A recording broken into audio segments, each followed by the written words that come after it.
There we go. Well, hello, everybody. Right. Welcome to our Thursday tea talk with the Death Vibes. Today we have a very special guest, Joy Bishop. And when I saw that she was our guest this month, I was so excited because I don't know how long ago, a year ago was when Probably. it came out. Yeah. Um, she wrote an amazing little, I call it like a companion guide, and it's so small. I bought one for my mom, who's a hospice chaplain, so she could use it. I know you're going to go over some of the things in this book more, but I just wanted to give you a shout out for my gift to you because I think it's such a needed and meaningful book that addresses grief, addresses death, addresses grief after death, like the full spectrum in a really simple, kind of unwinding way. Like it's not, you're not going to journal and do deep grief. It's really just questions to open you up. Which is so Because, often what grievers need in the beginning. Something more structured feels intimidating until you're ready for it. yeah. All All right. right. So with that, welcome, Joy. We're so excited you're here. Thank you. Thank you. I just excited to be here and part of the community and part of what you, Lauren, and Erin have created, and now Katie, so who I've not seen, but been fun emailing her back and forth. So I'll introduce myself. I'm Joy, and currently I like to have little mantras. Currently, my mantra is my soul is whole and my light is bright. So I've been saying that a couple times a day at least, and it makes me feel strong and able to shine my light and not be worried about shining my light, which I think a lot of times we do. So I'm a mother of two adult boys and the youngest of 8 siblings. And I was raised by a man who was very self-aware and taught us to learn anything we could about spiritual stuff or the world, and encouraged us to take accountability for ourselves. And he would say every day, "Who's in charge of you today?"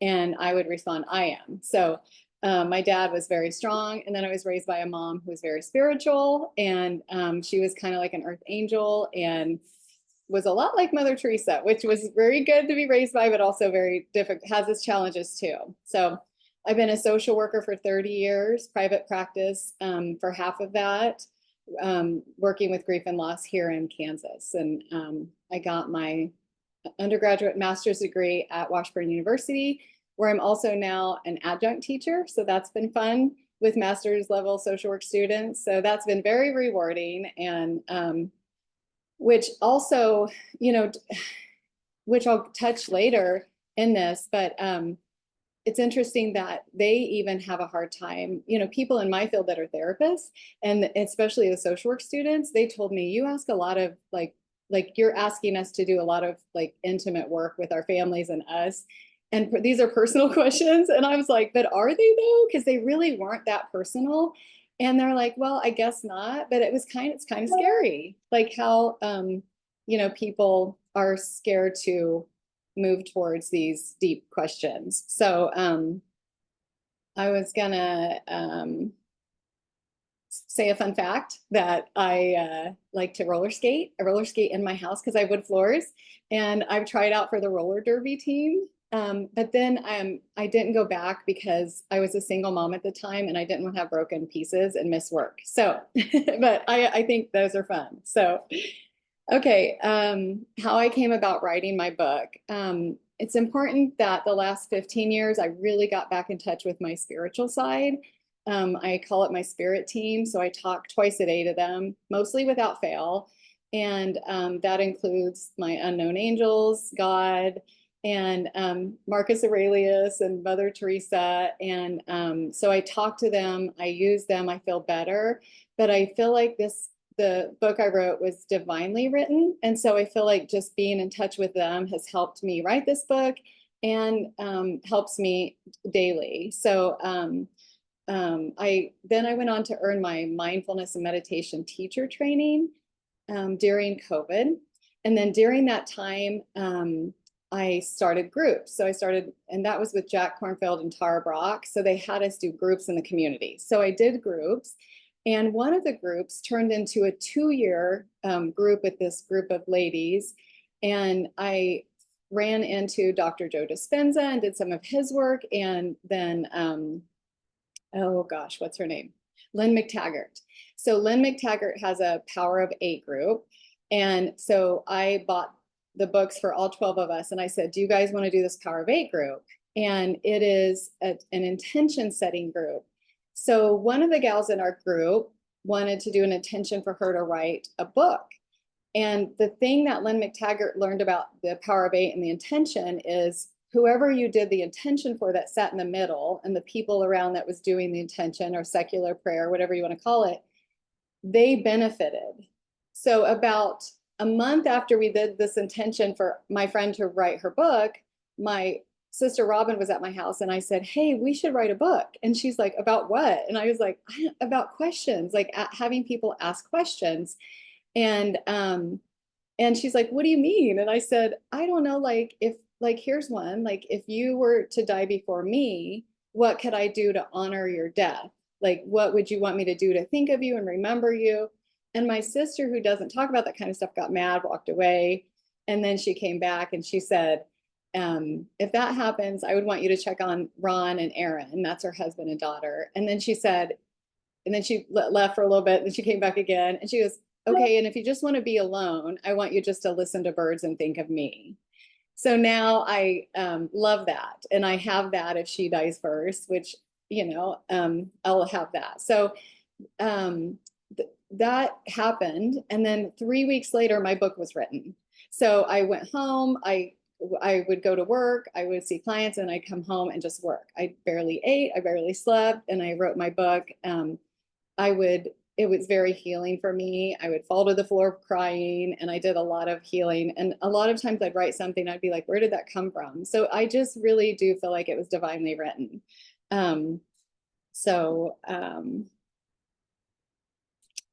Okay. So I want to talk about finding courage before saying goodbye. And I want to touch on, and along the way, if you have questions, just let me know. But I want to touch on, talk about fear. And that's what stops people from doing things. And I do believe we come from 2 things in our response, and it's love or fear. So we don't want to look bad. We don't want people to hurt our feelings. So we don't do things because of different things. I'm going to touch on 5 of them. And then I want to talk about what our lives look like when we do face our fears and the benefits we have from that. And finally, how to get people to actually do the work and have less regrets. So the first thing that stops us from doing this kind of work, asking this question, getting closer to our friends and family is perfection. And we feel like we can't do something without being perfect. It stops us. It's the need to say things perfectly.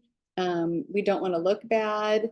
When we're babies, we're learning to crawl and we're learning to even just feed ourselves, and we're encouraged along the way. But then at some point, like elementary school or middle school, people start making fun of us when we make mistakes. They laugh, and then we just learn. Even our family does it to us, not meaning, but it hurts us and we stop doing it. So an example I have of this is my friend Kim, who had a hard relationship with her mom, and said I could share the story. Her mom would call her dumb. So she, growing up, well, you're dumb, that's dumb. And so Kim had to be perfect throughout life and do things perfectly. And you look at her from the outside and you think she has it all together and is perfect. And so her and her mom have not been close, but she took my book into the nursing home where her mom was, and they both sat down and answered the questions together. And it took a lot of courage for Kim to do that because they've never been this intimate with each other.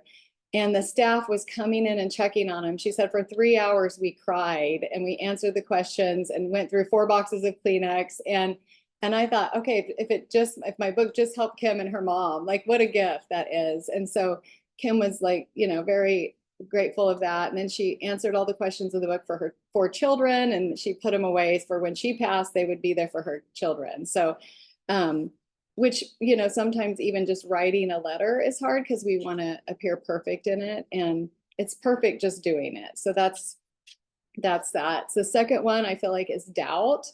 We feel like what we have to say is not important, or that what we have to say doesn't help others, or we doubt that our story isn't as big or deep as somebody else's. So we doubt ourselves, and we don't help because of doubt, or we don't, you know, we're not brave. Example of this, my husband had cancer, died of cancer, and he lived for 5 years. Well, in the 4th year, I finally said, hey, you never asked me how I'm doing. Like, it's been 4 years now. You're not checking in on me. And he said, I'm not asking you because I don't even know how to help myself. So I don't know how to help you, which that alone helped me. Like, then I was over it, like, because I was like, okay, I was making assumptions in my head, doubting I wasn't enough, or doubting like he didn't care about me, and all the stuff that we think about. So it was a gift for me that he said that. Okay, and then I want to talk about vulnerability, because that's a big one. It's hard to be vulnerable. Brene Brown, I look up to her, and she has the most watched podcast, I think, on TED Talk about vulnerability. So judgment, criticism, rejection, hurt and pain. Some perfection falls in this category. The role that they play, they don't feel like they're all supposed to be vulnerable. Like, leaders they should know everything.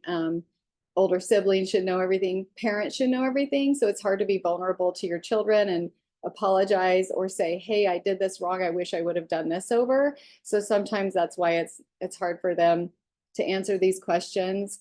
An example that I think of for this one, vulnerability, is I had a client, and he wanted attention from his sister and was trying to think of ways. And I kept saying, you know, take my book and answer a question. And he just couldn't do it. He would just freeze. So I literally handed him my book, and I said, pick one question, answer it about your sister, and give it to her. And he did it. And he wrote 5 pages to his sister. And now they talk like every day. Like, now they're just close again. And it just makes his heart so happy. And he is just a different person. His light shining brighter. He has more confidence. But for so many years, like, I mean, he's in his 50s. So there was a lot of years where he lost a relationship with her because, you know, he wasn't willing to mostly apologize, I think. So, and take ownership of things. So the next thing is not knowing how to. Like, we're not courageous because of, you know, we don't know where to start. We just don't even have the words. So, you know, we're not shown, we're not encouraged, educating people on even how to allow emotions. You know, we're not maybe raised in a family that allows that or shows that.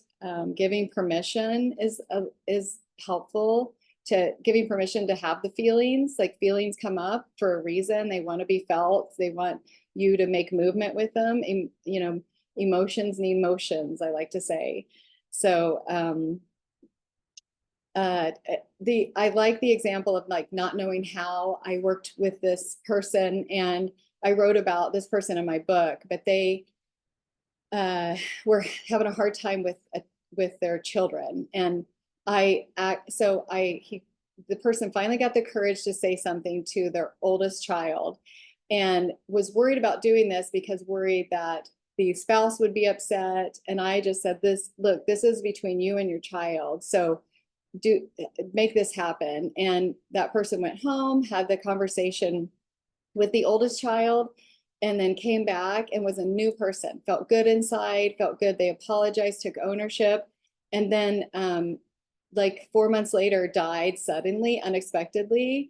So when I heard that, I just like got really emotional and cried, because I know that this person was brave enough to go have this conversation with their oldest child, and that oldest child is going to be have different memories of their parent because of what happened. So you know, just a lot of times it's just giving people the words, which is why I thought, you know, we need this book to like give people words on how to say things and how to ask questions. So, and then the fifth one I'll go over is just facing mortality. People don't want to do this work because they don't want to face their own mortality. They don't want to think about it, which it's part of life. So if we talk about others, then we're just facing our own. One of the biggest comment, or I get, you know, but I think the most consistent comment I get is, I wish I would have had this book. My mom died. I wish I would have had this before my mom died. So then I say, well, who's alive that you can have this conversation with? Aunts, uncles, dad, you know, children. And I get deer in the headlight looks. Like then nobody, I'm just like, oh my gosh. So people wish they had the information, but now they have the chance to have it, knowing how they hurt not having it and knowing how life would be better if they did have it. But it's just too much to do the work. And I know it's overwhelming. Like I know it can be, so it's just starting slowly, but it's really surprises me still that it's hard for people just to I just answer one question or just call somebody and tell them you love them. Like practice with your pet, practice with your animal, practice with your spirit team, say it to yourself in the mirror, you know. So it's hard for people to be courageous and share and face their own mortality. And I remember when I wrote the book and it wasn't out yet, and two of my best friends as adults, we go to Boulder. So three of us went to Boulder, and the one friend hadn't read the book yet, so she read it. And then the other friend's like, we should answer these questions for each other. And so we tried and we cried for 30 minutes. I don't even know if we got one answered. So I get how hard it is, but we left there like just closer, like connected and knowing like how special friendships are and how we need girl time. And, you know, like we didn't answer it, but we did, you know, we did some work around like we love each other and life's better together. So anyway, the good news is courage brings goodness in our lives. So when you have these conversations, they're hard at first, like anything else is hard, but then you reap the benefits of it. And it allows us to be like well-rounded person, let go of our egos and expectations. We have less regrets, more understanding and knowing, which is always a gift. Our lives are richer. Courage gives us the opportunity to hear something that we would have missed. So that's a bonus. We can have more clarity. It clears assumption and misunderstandings, and which is a gift for the person that's left behind. Then they understand like, okay, that's what happened, you know, or they're okay, or this is okay, or I'm okay with them. Deeper relationships when we have these conversations. Intimacy grows when people are willing to talk about things that matter. When loved ones are dead, these are the things you wished you would have asked them. And this can happen even in death.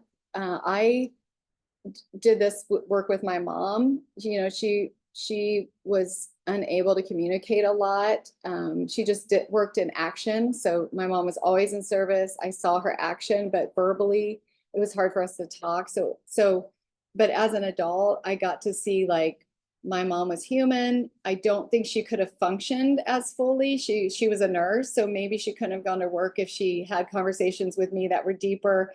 And she, you know, would have pulled up her old traumas. So doing that work after my mom's death, I have a better understanding of her, and I feel like we're closer because death ends, you know, a person being here, but not a relationship. So I'm closer to my mom because I got out of the way, you know, I got out of the way and my ego got out of the way. So you can have self-respect by asking questions, having the courage, just like me asking my husband, you know, saying, hey, you never checked on me. That was like me sticking up for myself, having self-respect. It leads to, you know, you saying my feelings and my needs and my voice matter. Freedom from overthinking. we second guess, we do mental spiraling. So especially if somebody's passed and you wish you would have said these things or cleared something out, then you do less of that.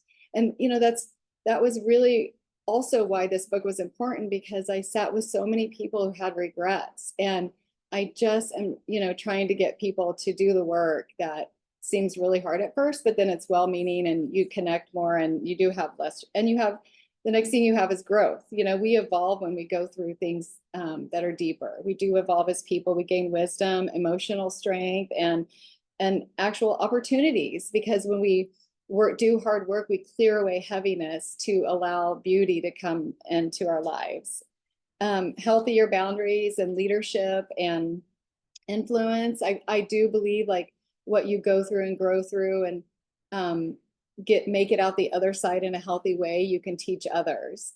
So my dad died when I was a teenager, and my grandparents died too, younger age. So I kind of call myself a lifelong griever with all the stuff that has come along the ways, which I think we all do. If we all were, honest with ourselves, there's so much grief work to do, and moving and friend loss and job loss and all of that grief work that if we did, we would feel better. So the tricky part is how to get people to do the work. And mostly my answer is I don't know yet. But I'm, so that's my big answer. I'm still figuring it out. But like I said, handing over the book or asking a person to just answer one question.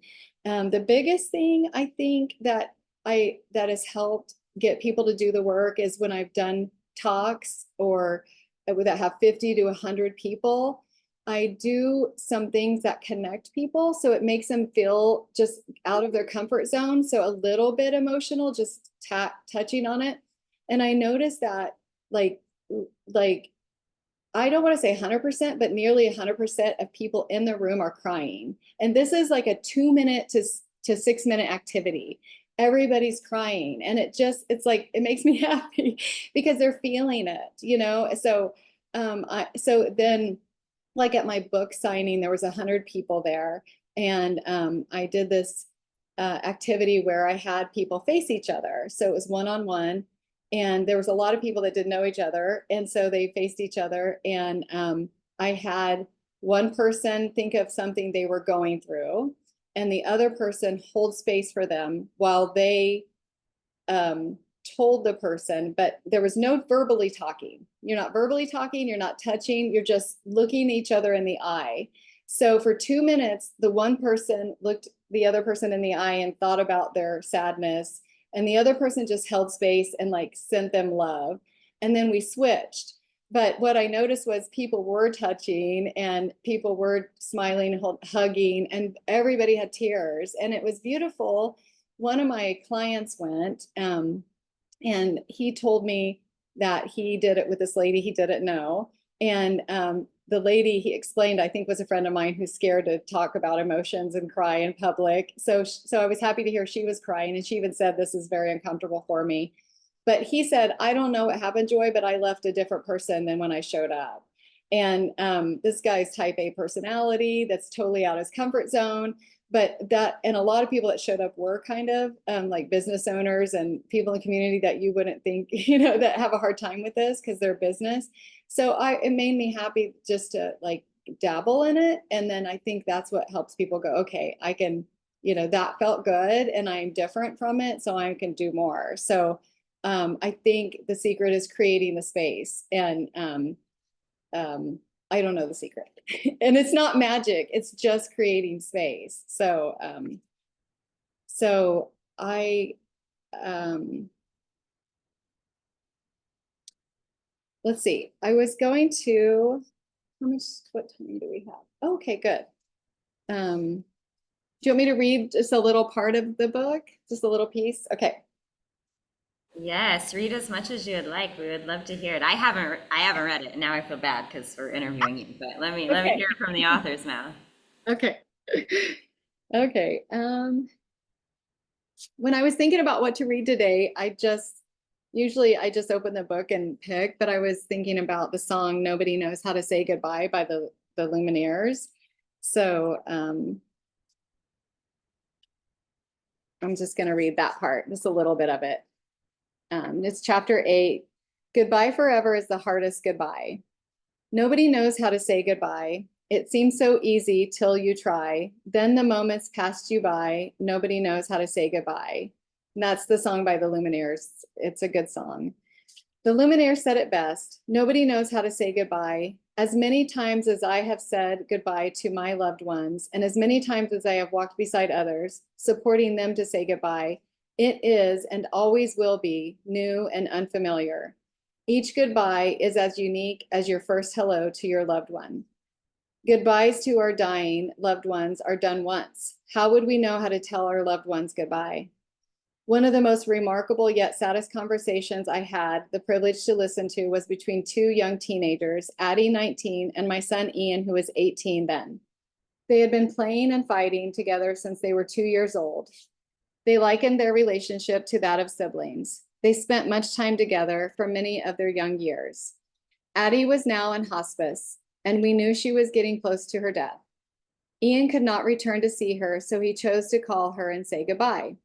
Addie's mom and I were in the room when Addie and Ian talked on speakerphone due to Addie being too weak to hold the phone. She thanked Ian for being there when she needed a friend. She told him there were many times when he stuck up for her when others were not kind. Ian then thanked her. He reminisced about when she was there for him and stuck up for him in elementary and middle school. These were stories that neither Addie's mom nor I had ever heard. It was hard for me personally to sit there on the bed watching the sweet little girl that I love so much 2 days before she died, bravely and lovingly tell her friend Ian goodbye. She told him in details of how special he was to her. Ian sent Addie off with stories of her beautiful friendship to him. It was a moment that I will never forget. These two teenagers, braver than many adults, had the courage and vulnerability to say goodbye and to say, I love you one final time. There it is in front of us, so much uncertainty about what the future holds. What if we started practicing living as if it could be our last interaction with each other, with each person we spent time with? We would show our better selves, kinder, compassionate, patient, and available to our needs and others. Next time you meet your loved one, I invite you to approach the time you spent with them as if it were your last moment together. You would listen deeper, open your heart, and be kind.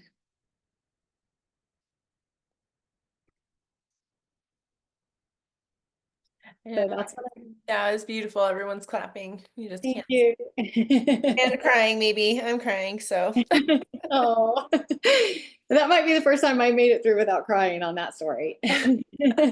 We had a living funeral, a going away party for my friend who died of breast cancer.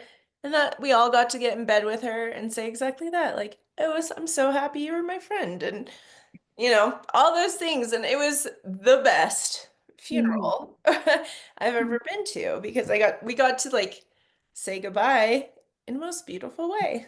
Mhm. Yeah. But it was not easy, and you had to be brave, and like she had to be brave. Yeah. Totally worth it. But that's in your heart forever. Like on your deathbed, that'll be a memory. Like how that's a beautiful moment that a deep moment we don't get to have with most people, but it was just intimate and special. Yeah.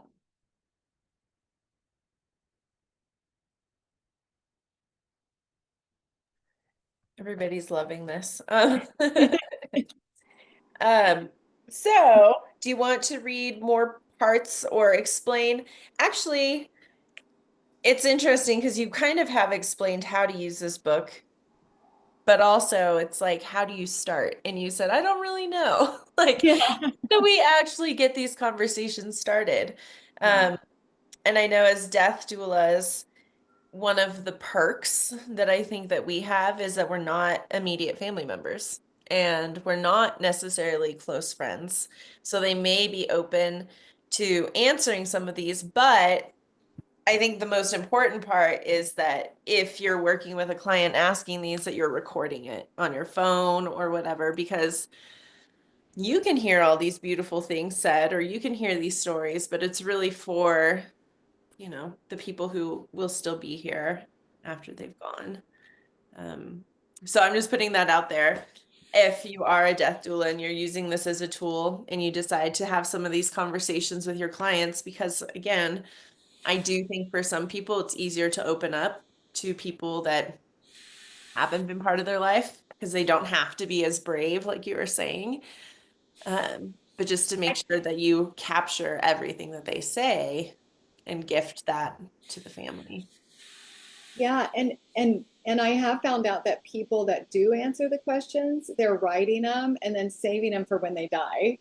That's easier, which that is a gift in and of itself, so great. But so that's easier than just actually writing a letter currently and sending it. So and that's okay, and that's a good start. But it has to, even doing the work privately and saving it for later, has to open your heart up and make you more courageous and have you think about things that you love about that person or the things you want to say or ask. So yeah, I agree. Record it or ask if, yeah, ask them the questions because they're willing to tell a stranger. Mm-hmm. Yeah. Oh. I mean, some of the questions are very familial, though. Yeah.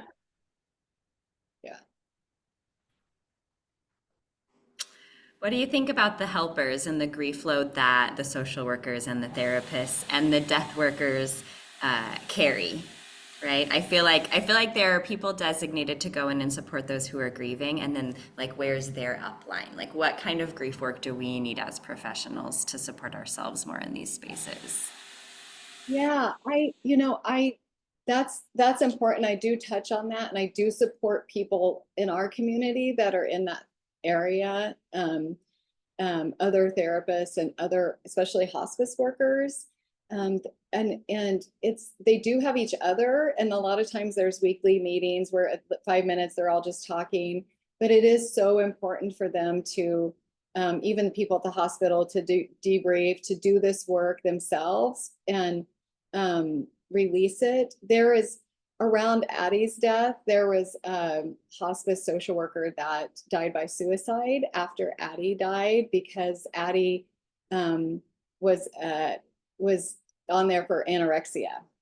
So she got 4 doctors to say it's okay to have her on hospice. So it's very controversial. So then she ended up dying by suicide. So I talked to the staff. We were there a couple hours and it was helpful because I knew Addie and I was able to tell them like, look, she made this like on Addie's deathbed, literally a day before she died, we were singing songs. And I said, Addie, have you been here long enough? Because one of the songs was, I've been here long enough. And I said, have you? And she was 19 and she said, yes, my time here is done. Like, I mean, and she hadn't had food or water in 2 weeks. And this little thing was like, I'm done here. So me like helping the staff like say that coming from somebody who loved her and didn't want to see her go either, like that was helpful.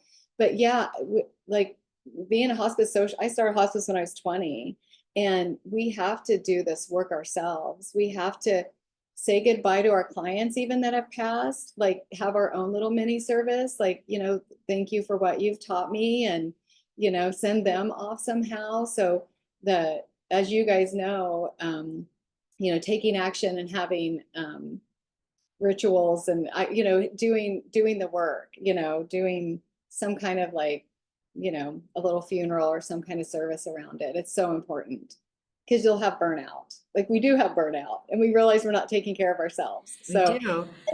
then when we do the work, people will believe us because we've done it. We can say, look, we've done it. It's not easy, but we've actually done it. So then they're more likely to do it. And they can tell when we say do this and we haven't done it. People aren't stupid. Like they know, like, okay, have you done it? Yeah, I can tell you that because it was horrible and it took me a whole weekend of crying. And so just taking time to do it. Yeah.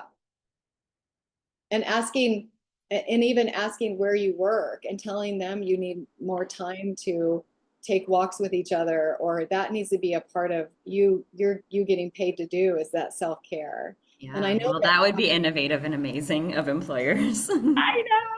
I know that our hospitals locally do that, but I don't know that our hospice people do that. I haven't talked to them recently, so I'm not sure, but yeah. To your point about like do the work, and then you start to think of, well, what gets in the way of people doing the work? Why wouldn't they when they understand that this is the way to progress. And I think so often it's like under-resourcedness. It's a fear that if they go into it, they won't know how to get out, or that they've been holding this thing together and being strong, and if they get weak around it, they won't be able to meet their marks and do their job and show up for their kids, which speaks to a bigger issue of like the need for community support in grief, and how, you know, that's pretty lacking in an overall like community census. It's more existent here in the spaces that we're creating as death workers, but culturally this isn't a culture that circles around grief at all, because grief is not profitable, it's not expedient, it's not productive, right? So I think people are often afraid, can I go in and come out safely? Do I have the support to do that? Yeah, that's 100%. Because we know that it doesn't, but we know that when we do come out the other side.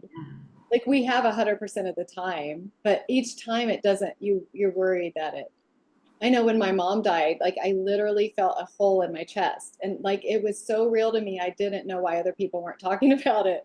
And I couldn't talk about her until slowly, like a pie chart, that hole filled up. And then I could talk about it. But I really, until then, which was like 8 months or something, I felt like I would sink in it. So yeah, like it, and that's what I've, some people have said to me, how do I move through this? How do I, what do I do? And I'll say, I can give you ideas. I can give you ideas like what personally, what I've learned about you and what you could do, but you're not ready. Like, I think it would make you angry. And they're like, no, try me. And I'll say, okay, go for a walk. Like, go to the gym, or go call a friend and have coffee once a week. They literally like give me the evil eye, because I said, you're not ready. You need to sit in the pain. Like this is where you're at, but nobody wants to be there. Nobody wants to, that liminal space feels so uncomfortable. And then for workers, for us helpers, that's where you kind of always live. And that's why, like, you know, um, I learned from Dr. Alan Wolfelt, taking his courses, is like each time before you see somebody, like no expected outcome, no reward for speed. He has this little saying before each person. And if we did that before each person, and then after they leave, like a little blessing and ending for that, like a little cleansing for yourself and them, find something that works for you. So you're removing that energy, and in a positive way. And for everybody, it's different. But I do think we have to take it into our own hands, because corporate's not going to do it for us. So finding something that will help clear that, and being intentional. Like I heard the other day, we talk about attention deficit, but we have intention deficit disorder. So we don't live intentionally. And we're being in this line of work, we need to be so intentional. Like my best days are when I wake up at 5:30 in the morning and do my meditation and set my intentions. How's my day going to go? Not necessarily it's going to unfold how it's going to unfold, but how am I going to react to that? Like, what character am I going to have? What values will I carry? What the courage that I'll take with me and my spirit team. And then at the end of the day, reviewing that. So we need to, especially in the helping field, we should be more intentional in our lives, which is better anyway. Yeah. Really good answer. And you're right. It's a fear of sitting with it, but when we don't sit with it, it just chases us forever, right? So it's like you don't escape it either way. One of the questions actually that you have in the book is for somebody to, you have been important to me for so many reasons. Who would you recommend I turn to when seeking advice when I typically have come to you? Like, Yeah, woof, that's now when you talked about your mom, I was like, oh my God, what would I I do? know. And that's such a profound question, because it confirms to that person, oh, I'm really important to you. And then also, like, you can think about it together and hold space for this imminent grief, this imminent loss, and how are we going to navigate it when you're gone? And just Yeah, putting that out there, like, we're going to miss you. How can Let's plan how to help us now because we love you so much. I mean, yeah. it's such a simple question, but it has so many layers to it. And again, And it, one question, bawling, that's all it takes. I know. And there doesn't even have to be an answer of a person that you go to. It might just be like, you'll you like it might be when that person asks a person that question, it might the answer might be like, I see this, here's what I see in you that's strong, and here's what I see in you, the capabilities. So that way when I do pass on, I know you'll have faith in who it's going to be. It might be Aunt Tilly, it might be a new neighbor, but I know that so it gives that person like, okay, that's helped me with my dad is feel strong because I know he thought that way about me.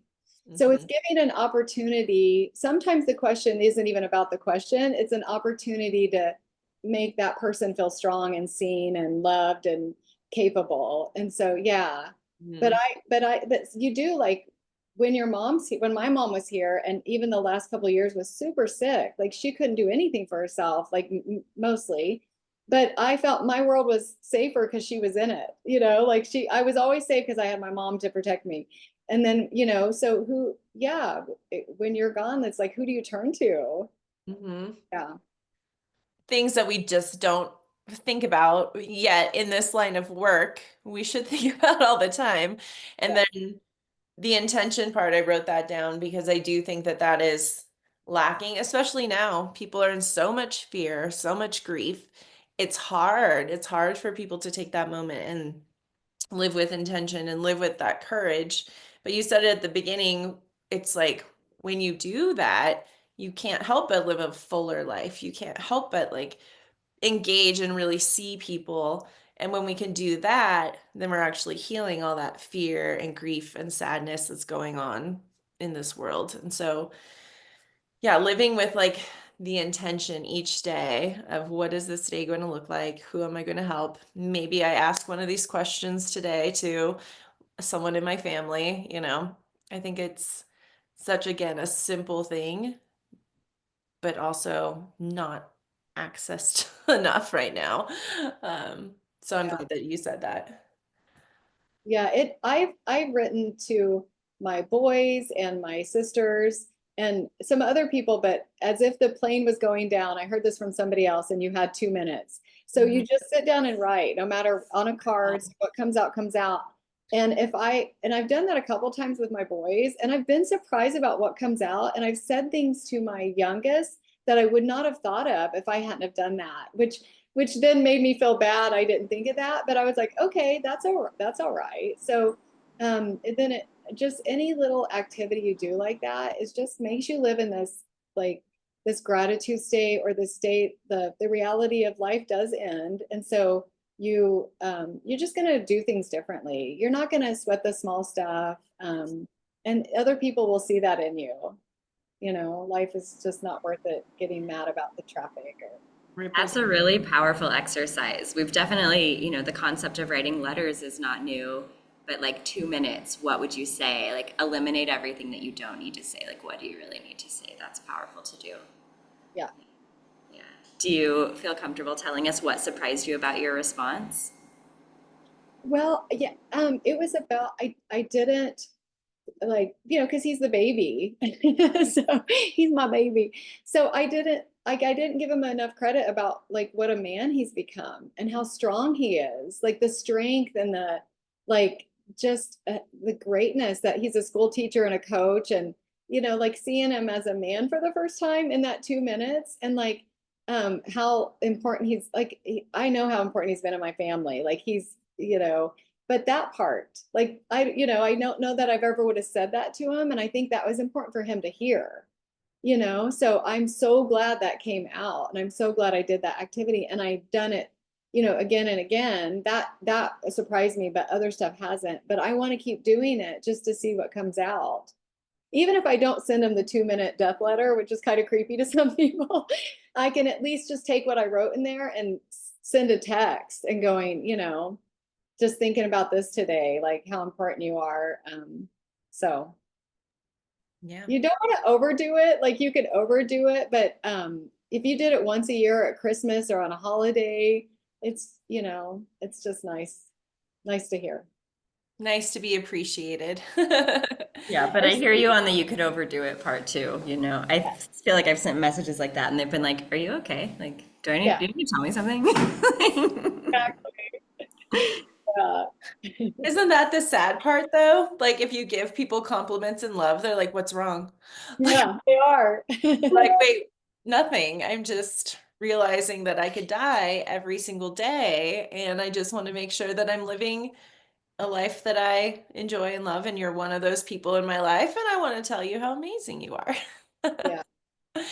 It's it's sad. That's so sad, Aaron, that people would be like, "What's wrong?" But that is probably like I'm thinking about it now. If I just reached out to somebody that maybe I haven't talked to in 6 months, I may be like, "Wait, what?" Yeah. Or So we even have to vice normalize versa, it. right? Like knowing what we know, there's still programming that contradicts like best practices, right? I have a 22-year-old daughter, and if she were to reach out in that type of way and give me that kind of like direct love, I would be like, "Are you okay?" Like, yeah, yeah, Well, and you could preface it. I know I did that to my sister Robin when I sent her a letter. She didn't know I was doing that. And I said, hey, did this practice where the plane's going down. I have 2 minutes to write you a letter. So, but everything's okay. So you can say that before Yeah. you, like, this is just gratitude. My life is not only fine, it's good because when you're in gratitude, when you're in the state of gratitude, you can't be in depression, anger, fear. It's a lot of emotions can go at the same time, but gratitude can't. So it is just a beautiful place to live and be for a moment. muted. I was going to talk about compassion in this class that I'm teaching, and I was like, no, it's gratitude. Like that's it. We can have grace and compassion for ourselves and others, but when we can pick up on the things that we're grateful for, even if it's a neighbor you don't like, but you're grateful for your home and your neighborhood and that you're safe, then all of a sudden it kind of changes the situation. So I think compassion is powerful, but I think gratitude might be a little bit above that. I think it Yeah. might be like a little bit more next level. Well, because of the distinction, I think, is that Joy said that you can't hold gratitude and another opposite emotion simultaneously. But with compassion, you can. Compassion and sadness are good friends, right? Even in grief, we talk about grief in one hand and joy in the other hand and the ability to kind of hold them at the same time. But gratitude does, it's a powerful one. It really wipes it out, not indefinitely, but as long as you're in that energy. Yeah. And Yeah. that even things that even bad neighbors, like they're things that are hard are also a gift to us, and we can be grateful for what can we be grateful for with this bad neighbor? Like, is it making me keep my house more picked up or more aware of my surroundings or I don't know, testing my patience. Like there's things to be grateful for in people that are difficult. And I've had to practice that a lot. So And then you have grace. So that's pretty cool. Natalie said in the comments, compassion, cares, gratitude covers. That's really profound, Natalie. Um, I wrote that down too. Here's my little notebook of notes I've been taking today. Lauren is the most chronic note taker ever. She just has like piles of notebooks with, yeah, when you die, somebody's gonna have fun with all those journals. Oh, you should. My mom has like 10,000. I'm not joking. So I'm nothing. I'm tip of the iceberg compared to her. She's been burning them lately, though, which is crazy. She's like, there's ones I don't want you guys to read. And so she's been doing like a ceremony to release them, which that can be a powerful thing too with some of these questions where maybe like your students were saying, why are we having to go so deep within ourselves? And really, it's their choice is what that is. It's they're going deep within themselves. But I think too, if people are uncomfortable with that, you can have a practice where you write it out, you release it, and maybe you don't give it to anyone. Maybe you burn it. Maybe you release it and say, okay, thank you, me, for reminding myself of this story, of this situation, of my wants, of my needs. There's so much power in that. well, it's powerful because our bodies don't know the difference between it really happening and then in our head, like we're learning that about science. So Mhm. so my relationship getting stronger with my mom is real. My body thinks it's real even though she's not here. The work I've done. So yeah, whatever you do, if you feel it while you do it, then it's as if you've like closed her hurt things with people. People that have hurt you, you can close them and not give them your energy anymore because you did that work. You Yeah. wrote the letter. It doesn't have to go to them because your body thinks it did. So it's done. So it's, Mm, yeah, that's very powerful. I love that. Love it I'm too. I lean into that a little bit more than than texting somebody how great they are. I can write my hurts and say, okay, well, that was it. And I didn't think about it until just now that my brain did do it. And so therefore, whether I spoke the words or not, the brain's like, yep, good job, gold star. It Go. releases the charge, right? It's just about neutralizing the charge around it. Hmm. I mean, athletes practice this. If they're injured, they practice the routine in their head. And then they even have people visualize lifting weights and they've seen like their muscle mass go up like, I don't know, it That's was what like I was just thinking when you said that. 30%. It was Yeah. significant, And like think yourself strong, think yourself thin. Yeah, Hmm. yeah, totally. Yeah. So, yeah, I was trying to do the muscle thing and then I was like, this takes too long because you have to use the same amount of time. And I was like, I'm just gonna go to the Right. gym. I'm just gonna actually go to the gym because visualizing it's even harder, right? Unless you're like on a plane or in a long drive, if you've got some like sedentary time, like that's a great way to spend it. Yeah. Yes, sure. Yeah. There's Yeah. actually a story of a POW, and actually, this is really common that they would do that. They would imagine themselves doing something over and over again. So, one guy was imagining playing golf. And as soon as he got back to the States, that's what he said. He's like, I need to play golf. And everyone was like, you've just been in an encampment for 9 months. And he played almost a perfect game because he visualized it every single day to get him through it and then therefore kind of became a professional at it because he was going through the actions and seeing it and swinging. So it is truly a very powerful practice. Um, Yeah. And you could do that with any kind of question you want to ask somebody or something you want to tell them. Even there's so many people that have not said I love you to each other because they weren't raised to say that. And so just visualizing saying I love you, and then you finally will do it and it'll be good because you've been practicing. yeah. Oh, I'm like crying over here now thinking, oh my gosh, people were raised without parents saying that they love each other. And I know that that's true. Like, Oh.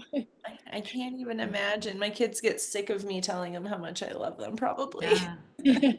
I tell my kids I love them every day, and I tell my mom I love her every time we talk. But as a kid, I don't remember my parents ever saying it to each other or to us kids. That's Yeah. so sad, Erin. Uh, And it does change your whole relationship with love and what that means and how you share it and express it to other people. I like that. Even just saying I love you to somebody in your head, yeah. again, may feel to you like you're able to actually do it. And if you believe in energetic stuff like heart math and that kind of thing, you are giving them love and they do feel it, whether you're saying it out loud or not. Yeah. I encourage people like when they're worried about somebody, I'm like, don't worry about them because they feel that. Send them Mm. love. Like send Mm. them light around them and they're receiving that instead of the fear that you have. And so that it's a good practice for parents. I have to do that with my boys when they wait away to college in Colorado. I was doing that all the time. Instead of fear, I would just send love and a little light bubble. And it just helped me. If anything, it was helping me, but I'm sure they felt it too, rather than like they weren't capable or, they whatever the energy that or the fear I had. Hmm. So Joy, you have definitely inspired me with, I mean, the concepts aren't new, but like your discipline and your dedication to them and your self-responsibility in living that way. So thank you for sharing that with us today. thank you guys. Yeah. And again, this is just such a great tool that I think everybody could have. We talk about like a death doula bag in Death Doula 201 and I was like this should be in it. Like Oh yeah, for easy sure. peasy. It's small. You could give it to families that you work with. I mean, I think it's just something that everybody should have and it's in such a beautiful way and the stories alone will also make you cry if you feel like, "Oh, I just need to be broken open a little bit today." You know, Um, read one of those. Well, I'm gonna run off and buy it right now. Yeah. Well, this has been so amazing, and I'm so glad that you're here. And when you come to Colorado next, you have to come Yeah. visit us. Let I us would know love when you're to. back. We're both in Yeah, Colorado. yeah. And I just have to give a shout out to Dr. Alan Wolfelt as well, Yeah. because I have been able to go to two of his workshops now. And it's just, again, I feel like a lot of the things seem so simple, and then they're so profound at the same time. Because there's such a difference between a concept and a practice, Yeah, a Mhm. concept and an integration. And Joe Dispenza too. He studied the good ones. Yeah, he's Yeah. great. He's Yes. excited. It's exciting. Yes. Thank Yes. you, ladies. This was fun. Joy, thank you for your Yes. time today. And thank you for everybody else who comes and watches this in the library. And we'll see you next time. Yay. Bye. Bye, guys.